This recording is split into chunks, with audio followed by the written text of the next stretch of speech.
Oregon 30, Penn State 24 in double overtime. That's Sean Fitz, Nate Bauer. I'm Greg Pickle from Blue White Illustrated. Sean, whether we're in Indianapolis, whether we're in State College, we are talking about another ranked Penn State game with a script that was somewhat similar to some of the ones they had before in terms of struggles on offense early and a Drew Aller pick to end the game.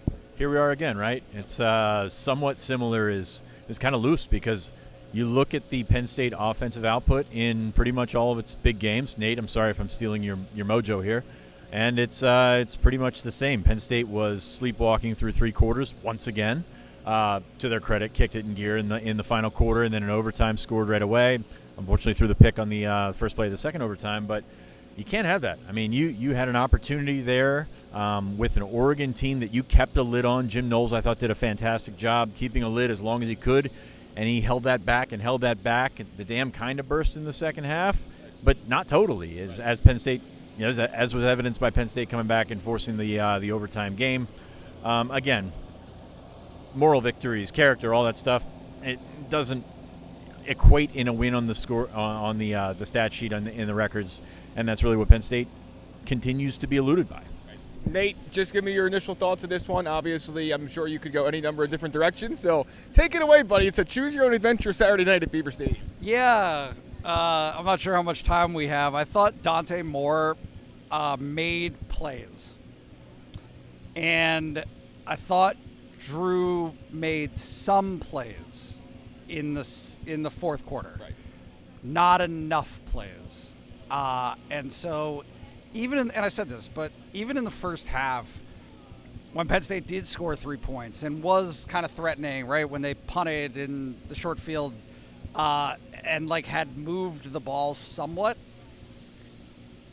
none of it looked right. Yeah. Any of it, right? It was almost like broken plays that created catch opportunities for Nick Singleton where, right, that was kind of it. That was the only offensive production that they had. So, look, I'm going to let T. Frank do the autopsy of this. That's not my deal. My deal is the offense was genuinely not good for 3 quarters of the game, and there's nothing about the fourth quarter that suggests it's sustainable moving forward, right? Now they figured it out. There's no reason to believe that. So bad offense where the passing game has zero threat. The run game can be shut down because of that. And the offensive line isn't playing well. Didn't play well, right? I mean, the whole Moore award, right? That entire conversation about winning offensive line awards, whoa, what are we talking about? And then last but not least, yeah, there's got to be something on the defense to have not been able to get to Dante Moore. That was the deal. They had to get to him. They had to sack him. They had 0 sacks, and those plays that he did make were the result of that. What was him eluding pressure, him extending plays, all of the big plays that Oregon had offensively were somewhat symptomatic of that. So there is a lot to say. It is that entire 8 years of run-up of Penn State isn't really positioned as a program to compete and win in these games consistently. That's over. They got the guys. They have to be, right? It might not be as many as other places, but there is enough to win this game. They showed in bursts that they could compete and could win this game. They didn't. That's a problem. Right. Sean, what is the thought moving forward here? Obviously, it's going to be a lot of talk about the offense, about Andy Kotelnicki, about Drew Aller, about the offensive line as Nate just ran down. But for you, where does this go from here? Penn State goes to UCLA next week. They'll be a 5,000-point favorite, and obviously we'll be dissecting this test, I think, a lot longer than we'll be talking about that game. Yeah, it's probably going to be one of those situations where they go out and they probably put up a bunch of points, and you wonder if it's fixed. It's not. And you've got Northwestern in a couple weeks, probably something similar there as well. You look at the way that Penn State you brought these Pac-12 teams into the Big Ten a couple of years ago, and the big criticism there, and we saw this in the Rose Bowl against Utah a couple years ago, was that the Pac-12 teams were not physical enough to play in the Big Ten.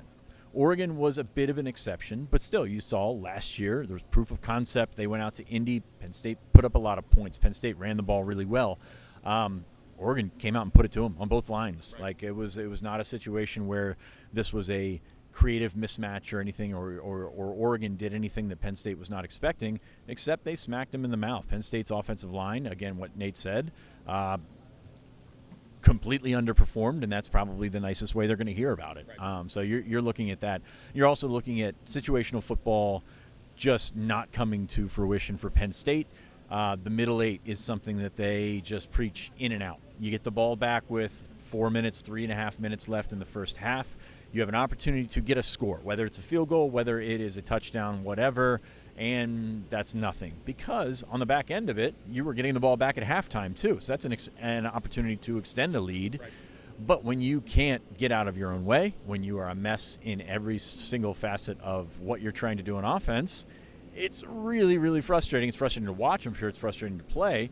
And then you come out, you have a 4-play, 75-yard touchdown drive. There's got to be something in the middle there, right? There's got to be a middle ground of what you can do with that offense. And, again, I think they're going to come out next week. I think they're going to put up a ton of points, and it's going to be very empty. Like, it's not going to be one of those things where, I mean, UCLA's bad, down bad. They just I mentioned Northwestern a little bit ago. They got pounded by Northwestern today. So it is a good place to go to try to work on things. And here we're back into the scrimmage part of the schedule. But those top games, Penn State is in the situation they are. They're in the limelight of the national narrative that they can't win the big one because they don't win the big one. And we're once again right back there. Nate, final thoughts? Yeah, I think that there's going to be a desire to put all this on Drew Aller. Yeah, I don't. Right, if you're going the way I think you're going, yeah, 100% right. And I want to make something clear. In no way does this reduce his responsibility, particularly for that last play. He is not good enough in these situations. I love talking about the present as not necessarily like. Sometimes I think in sports we act like people are what they are and that's all they'll ever be. I don't believe in that. I don't think that that's right. However, I do think it's necessary to say right now he's not good enough to compete at this stage. He's just not. The offense as a whole, right? All of those components, Andy Kotelnicki is not good enough. The tight ends were not good enough tonight. The receivers were not good enough. Like it is such a comprehensive issue that I don't understand how they solve it in a week, right? And so I do think there have been past seasons where Penn State has gotten better and they've started to flow and they've started to click, but there's just no semblance of that through 4 games. Granted, yes, the competition is good for sure, but most of what you saw tonight was not the result of Oregon's defense making spectacular plays. Right. It wasn't. They just did standard tackles, right? Like they just kept everything in front of them and prevented Penn State, right? They caused losses on first down, and then Penn State's facing long down and distance to get first down. So, look, I just there's so much about this where you can come out of this game and say, man, like, yeah, they showed they can compete. Like, I mean, that's like the most optimistic reading, the most rosy outlook is, yeah, Oregon's a really good team, and Penn State played with them toe-to-toe. But not really. Like, there are fundamental things that this team and this program have got to get better at for them to even sniff the postseason aspirations that they have. I mean, Zachy Wheatley's in there talking about playoffs. Like, that's not a playoff team right now. They're just not. They're not a playoff team right now. And so until they get better and take those things seriously, I think they are headed quickly to a disappointment that nobody expected. Right? Like the second loss can come much quicker. It's not going to come at UCLA, but it can come quicker than that. Quicker than the Ohio State game, and that's a problem for Penn State. Sean, final thoughts? I can't beat that. I'll tell you that. You can try. I think we could walk out of here on that one. Yeah, I mean, you're looking at a team that's really got to. I mean, we're talking here in metaphors, right? They got to find themselves. They got to carry over the momentum. Is that a real thing? I don't know. So I'm very curious to see which direction they go from here. As Nate said, there's plenty of blame to go around. I mean, you're looking at kind of everything. You're looking at blaming the grounds crew for cutting the grass apparently a quarter inch too long. You know, you're just looking for everything there, and I don't think that's particularly how it works in college football. And I'm very curious to see how they turn it around. I mean, Andy Kotelnicki, it was very interesting to watch because we talked about the first 3 games, approaching them as such, holding things back, if you will. And they did hold things back because they did a lot of things that they did not do in the non-conference. And it didn't work. Right. They were bad. Like, they were not acceptable yardage gaining plays, right, which is kind of where you got to start, right? Penn State fell behind the sticks. Oregon had how many 4th and 1s tonight? I mean, 4th and 1 is a lot better than 3rd and 9 a lot of times, and Oregon was able to convert those. So, yeah, a lot of work to do. I agree with Nate pretty much comprehensively, with the caveat that the defense, I mean, it was a 3-3 game against typically the most explosive offense in the country. They did a great job keeping a lid on that. Again, I think Dante Moore, the quarterback from Oregon, did a really good job of finding out, seeking those plays, making those plays, and they made more of them tonight. And yeah, I'm not sure where Penn State goes from here because you're trying to crest the mountaintop and you just keep slipping,